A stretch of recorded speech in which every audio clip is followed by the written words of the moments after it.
says live. Hey Nerissa, Hi Mark. how are you? Good. Thanks for coming live today. No problem. Alrighty, so let's get started. So we are during the pandemic, and it's been a couple months now. However, Lankan Tucker hasn't stopped. You guys have been going from day one. You stayed open, and a lot of things happened throughout that time. Correct. And just to let people know that we've been working together for several years now, and I can't believe that we're working together during a pandemic, and it's a brand new situation, but we're pulling through. So let's one time only event. That's right. So we're gonna tell these stories for our grandchildren. So let's talk a little bit about how, why did you guys decide to stay open? It's important with customers to be consistent in your brand. So for us, unless we desperately had no other choice, we were going to find a way to open. And that's just really, you don't want to have the other option of having to close, because your customers need consistency in the brand, and if you just suddenly close, even if it's just for a week, 2 days, it confuses them, and then they lose sort of their confidence and their routine as well. That is correct. So it's very important to keep your customers buying from you in one way or another, supporting your business. Otherwise, it will be very hard to bring them back to buy from you again. So yeah, habit, man. Gotta give them in the habit. So then how did the business change and adapt throughout that time? Can we talk a little bit more about that? I know it's been, in early stages, or when it was normal, we only had a brunch menu. People can come in and dine in. How did this evolve during COVID? I think we had to try a few different ideas first, like put everything on the table. Obviously, the instant change is doing takeaway only.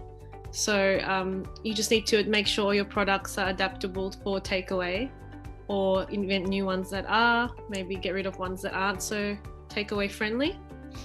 Just so people have as close to the quality they can have. Because I noticed by trying different foods during that time as well, quality of food can change in a package.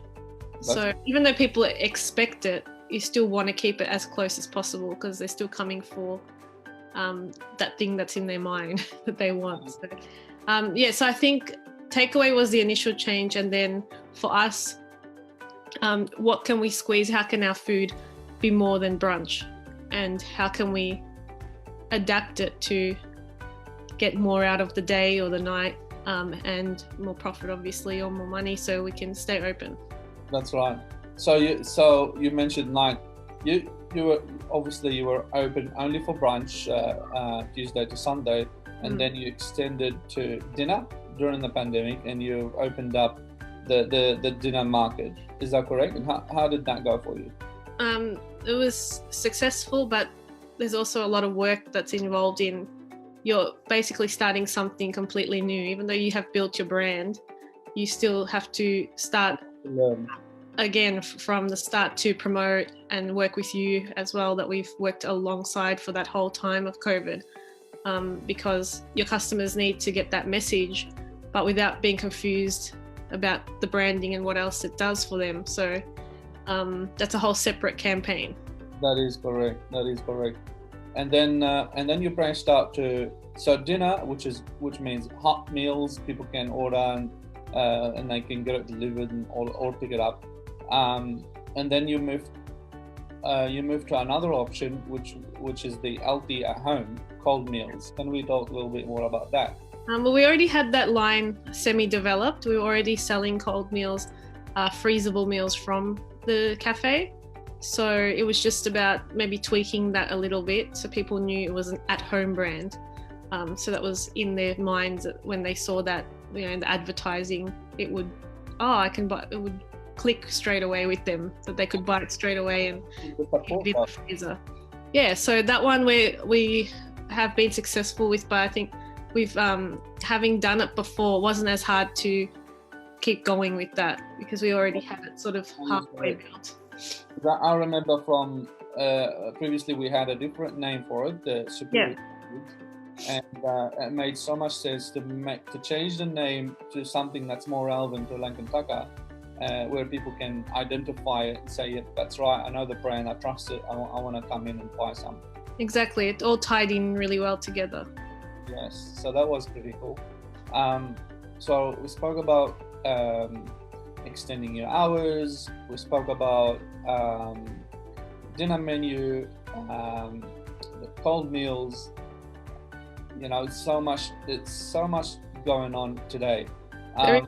There is a lot because you've got different menus, different price points.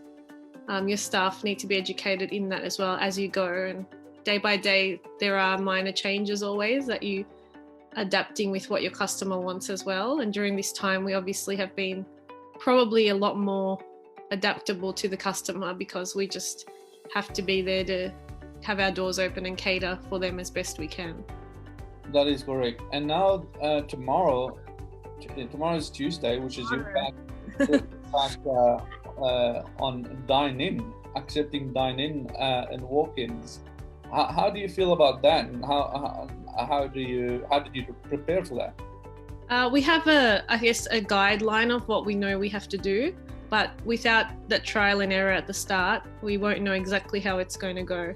I think it's more that the customer also is patient with the venues, but the guidelines aren't confusing. It's pretty clear. I think most people do know their role, but we thought we won't, you can't have everything set in stone. We know what we have to do, and then depending on flow of customers and how many people you get through the door, you will adapt to that situation as it happens. Within the guidelines and within what we've been told to do. That's right. Where do you feel Lankan Tucker is going from here, or where do you feel the market is going from here? It's interesting because we're going into winter, so I think our menu's designed a lot for that wintry type of feel. But also with having the pandemic, it'll be interesting to see if people just want to get out of the house and whether or not business will increase dramatically, or whether it will just be a slow flow and a growth again. We're not sure yet till I think I trade in the next 2 weeks and get an idea of people and whether they want to eat out again in big droves. I don't think people will be dying to go and dine in big droves at the start, because a lot of people are still scared. They want to stay home and see what happens. But then another segment that can't wait to get out and experience their freedom again. So I feel that there will be a little bit of both. I agree. I think some people really do want to get out and just even have a coffee, and they just want to sit somewhere different. That is correct. But I think most businesses, I know definitely for us, the takeaway side's probably increased. So I don't think that'll just disappear either. It's well, how I look at it, it's going to be an additional business model that's added to the existing model. And if it's viable and profitable, why wouldn't you keep it? Exactly. And that takes us back to building your business during a pandemic, and I think Lankan Tucker is ticking off those boxes today. Yeah, I agree. So well done. In terms of building your business, there's a lot of people has walked away, shut the doors and said, look, there's nothing we can do here. There's nobody in the area, or our business is dine-in only. And then they just decided to walk away. You didn't, and there's a lot of other people that didn't close and walk away. And I personally think and believe they are the ones that are going to win at the end. and those that shut doors and walked away, I believe they're going to lose big time during the pandemic, after they come back. They need to spend a lot of money on advertising, a lot of money on marketing, a lot of money on exposure, because people know that you're closed now. Even if you come back and say, I'm open, hello, yes, people still think you're closed. Yeah, so and that recovery will be hard. The recovery will take a long time. Absolutely. Yeah. What would you like to share with everybody that is watching? I think for us, through the pandemic, we've noticed a big, we've noticed our customer loyalty as well. I think that came through our service prior to the pandemic, but I think it's going to show more now when dine-in starts again, that loyalty, because they help spread the word. So apart from trying to increase the online presence, which we did via many other systems and things we put in place with you, just your old school customer loyalty will help bring the business back and give us as a business that confidence to trade again, you know. It's organic growth married with everything else that you've been working on. Correct, because you need that loyal customer. And for us, paired with our marketing strategies and all the things we've worked on with you, those two things together will probably help us in this new sort of stage that we're going through. That is correct. Very interesting, very exciting. But hey, I believe we're on the right track. Yeah. So that's the good news during bad news. So bad news, yeah. You know, there's a difference between being optimistic and being positive. And they say if you're a positive person during bad times, it doesn't really help.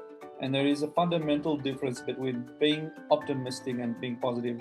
Being optimistic means that you can look at the bright side, you can look at your options, you can look what kind of action you can take, how you can bring, you know, light and brightness or a positive difference to what you're trying to achieve. And that's what it means to be optimistic, where positive people sit home and think, you know what, it's okay, things will get better, and then they don't do anything just because they think, you know, well, it's a pandemic and you can't really do much, and I'm gonna calm down, I'm gonna try to be positive. Well, that's not gonna get you anywhere. You know, that's not gonna get you anywhere. Nerissa, thank you for your time. Thanks, Mark. Always a pleasure. we like to keep these calls short and simple, and I think it was great already. Do you have any last word to add to the conversation before we end? I think for people in our situation with small businesses, to use what you can to your advantage, and don't forget about your customers and connect with your customers. They're going to help you thrive, and they will be the ones that help you build your business back up as well in this next stage that we're all going through. So I think the customer is really important, and having a strong brand, people will believe in you, and that helps your business, you know, and your staff, everyone believe in the product and the brand. So yeah, I think the next stage will be very interesting. Yes, things are changing on daily and weekly, and we're trying to keep up with it. So let's see what tomorrow brings. Interesting. Thanks, Mark. Nerissa, thank you. Thank you. I'll see you soon.